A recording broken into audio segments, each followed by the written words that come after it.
Test 1, 2. Today we're having an overdue and much needed conversation about the update to my lighting situation that I've been using for videos and some thoughts about light modifiers, especially for the big Bowens mount lights that I've been using, and to kind of segue into covering some more light stuff that I have going before the end of the year because I'm basically in a boss rush finish reviewing all the products mode. Let's jump in after we talk about our sponsor, privacy.com. This video is brought to you by privacy.com. Privacy.com lets you buy things online, but doesn't stop your cats from running through your apartment.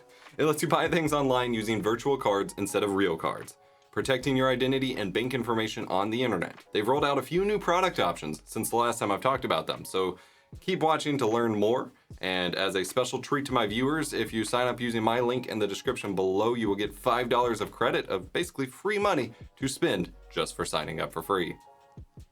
Yeah, that's free money when you buy anything online, $5. Go to privacy.com/EposVox to learn more.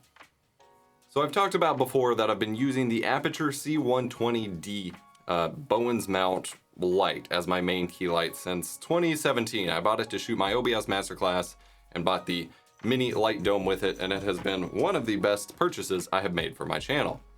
But then I also picked up the Godox SL60W to go with it, and I needed some more light mounting accessories. I also started to get a little frustrated with how soft just the mini light dome was on its own, and of course that I thought, spending more money was the right answer. So I ended up wasting $300, nearly $400 swapping around light modifiers to really get what I want and the result that I want.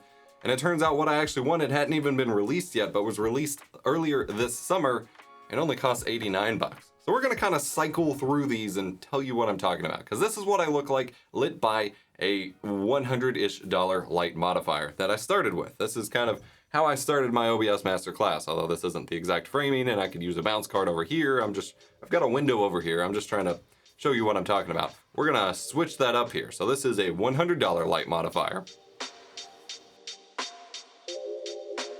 Now this is what I look like lit by a $150 light modifier. Now, it's not even positioned appropriately because the difference here is nearly a 3 to 4 times difference in size of the modifier itself. Yes, I got frustrated with the light roll-off and the softness of the light out of the Light Dome Mini and thought that the big full Light Dome, because I've seen it in Caleb Pike's videos over at DSLR Video Shooter, I thought the full-size Light Dome was the way to go for me, so I bought it. And then it didn't have a grid like the Light Dome Mini, and it had some other issues. And it was just awful to assemble and put together. The way it was built was originally really bad. And then they released the Light Dome 2, which fixed pretty much every issue I had with the original Light Dome. And it comes with a grid. So I picked that up. That's $300 down the drain.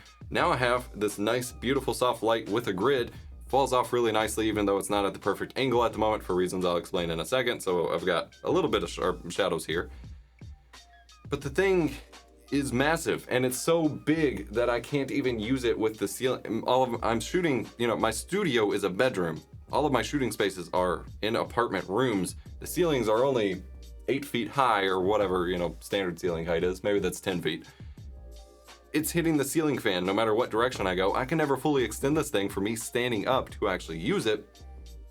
And it just takes up so much space, and it adds so much weight to the light that I had to buy this massive impact hydraulic powered light stand in order to support the weight of it, and the yoke to actually adjust the angle of the original C120D is not strong enough to really sustain that. Again, that was something they addressed in the C120D Mark II, but I had no reason to buy another light. So then I was $300 in the hole and not any happier with the light that I have. And now granted, I am super happy with this light on the whole, but it's not something I could sustainably use for most of my video shoots, and it's been taking up my entire floor for this entire time. I've put this off for 6 months so I could finally make this video so I could get this out of my dang floor, because I'm actually in the middle of changing my studio room here over to a baby room, in case you missed that news, and this takes up as much space as a crib would. So thankfully, back in July, which was when I was supposed to make this video, Aputure released the Aputure Lantern for $89. And I ordered it right away.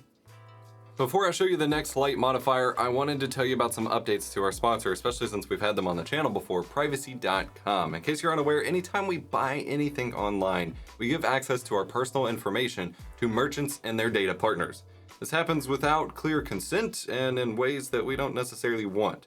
Security protection isn't always the sexiest or, most fun topic, but it's important to ensure that your online presence is safe and secure. Currently, on their free personal plan, you can create up to 12 cards per month, secure merchant locked and single-use cards together, and now Privacy has just launched 2 paid versions, Pro and Teams. Pro costs $10 a month and gives you access to everything that Free has, but you get 1% cash back on all purchases, which is nice. You can have up to 36 cards per month, and you get more security and privacy features. The Teams is more for small businesses or big, teams of people, if you're in charge of a team of people. It's $25 a month, but you get access to everything in the Pro version, plus dedicated account management and up to 60 cards per month. And you have transaction limits tailored to your business needs. Head to privacy.com/EposVox and sign up for an account as a special treat for my viewers. If you sign up with my link, you will get $5 in free account credit to spend on anything you buy online. Literally free money. Limited time only, but yep, that's privacy.com/EposVox. Head over there, sign up now. Okay, I gotta turn that down. The bigger light dome, of course, needs more light as well. That's about right there, should be fine. And then I can adjust the position because it's nowhere near as big. Move this right up next to the camera here. And this is what I look like lit by an $89 light modifier, the Aputure Lantern. It is basically a big china ball. It's a nice soft diffused bulb of light, kind of like an umbrella light, but a giant ball, and you can actually modify it and control where it goes. Get a nice soft fall off, nice soft diffused glow into the entire environment. My cat is trying to figure out how to jump up here. Come here, baby. What do you think? Nice, soft, diffused light everywhere. Makes product shots look phenomenal, and it looks really good on skin tones as well. And it was a fraction of the cost. Aputure has literally outdone their own product line here. Now, again, I'm gonna put you down. It is worth noting that this is, of course, intended for slightly different workflows. There are plenty of situations where you would want the actual Light Dome, and Light Dome 2 and Light Dome Mini for specific, interview shooting scenarios. And if I had a big studio space, and we're hopefully moving into a house at some point where I will have a garage to work from as my studio space with higher ceilings, and I can actually get it into use. But for small environments, when you just want soft light, this lantern is 100% the way to go, in my opinion. And just to prove my point, you can see here where the lantern is. This is the Light Dome Mini. Easy to work with, easy to set up and install. It's a little bit of pain with the little peg system that they have running through here, but it's fine. It's what I would expect. Keep in mind the size ratio here. This is the Light Dome 2, or the full-size Light Dome. That was the Light Dome Mini. This is the Light Dome 2. It's like nearly 3 feet tall. This thing is massive. And again, that's not necessarily to knock the Light Dome 2 at all. Now, granted, the original Light Dome was a horrendous product in every way, and I still have mine. I've been trying to sell it, and nobody wants to buy it because it was so bad, especially compared to the V2, and the V2 is what people should be buying. But if you're working in small spaces, and that's always been the filmmaking advice kind of category that I've been wanting to, provide to you guys. When you're working in smaller spaces like I am, when I'm talking about sensor sizes and lenses and lights, something like the lantern is going to make your life a lot easier. And you can fit multiple of these lanterns in different places to actually, set up lights a lot easier. And in fact, I just ordered a second one because now that I've not had to deal with the giant light dome, I've been moving all of my lights to these little rolly carts from Impact that Caleb over at DSLR Video Shooter recommended for his little all-in-one video cart kits. And so I've actually also received, which I guess I'll have to cover in another video, but this Nice Photo HB1000B2. It's another Bowens mount light. I believe it's 1,000 watts. That doesn't sound right, but I don't remember what the exact metrics are. but really nice high quality light, I want some more, lighting options. And so I have another lantern that's coming for me to slap onto this. So all of my different shooting setups can be nice and portable for my smaller space and have the lantern on it. And I'm still getting nice cinematic diffused soft light that I can work with. And it's awesome. It's really awesome. So I just ordered my second one. Full disclosures for this video, because I'm going to be cracking down on how I talk about sponsorships and product reviews and things like that in 2020, so you're going to hear a lot more about this. None of this was sent for review. I paid for my C120D, I paid for the Light Dome, the Light Dome 2, the Light Dome Mini, and the Lantern, all myself, but Aputure has sent other products for review that I haven't covered yet. Now, they sent them after literally I bought all of this back in July, but I do technically have a relationship with the company now, even if that's unrelated to what I am recommending here, and I have no problem saying the original Light Dome was a hot piece of garbage. But important to disclose to you here, but I didn't put it at the beginning since it's not directly impacting this video.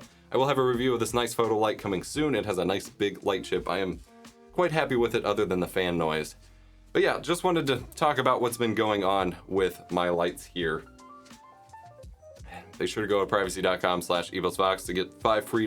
Maybe spend it on B&H for some nice lighting on your own. Affiliate link in the description below as always. This is one of my first videos shot formally lit on the A6400, so you'll have to let me know how that's going. I've got the Sigma 16mm f1.4 lens, doing the nice little autofocus here. Hopefully it's holding up. And I'll see you in the next video. I'll have some more lighting reviews coming. I just wanted to finally talk about this so I can finish tearing down my damn studio. See ya.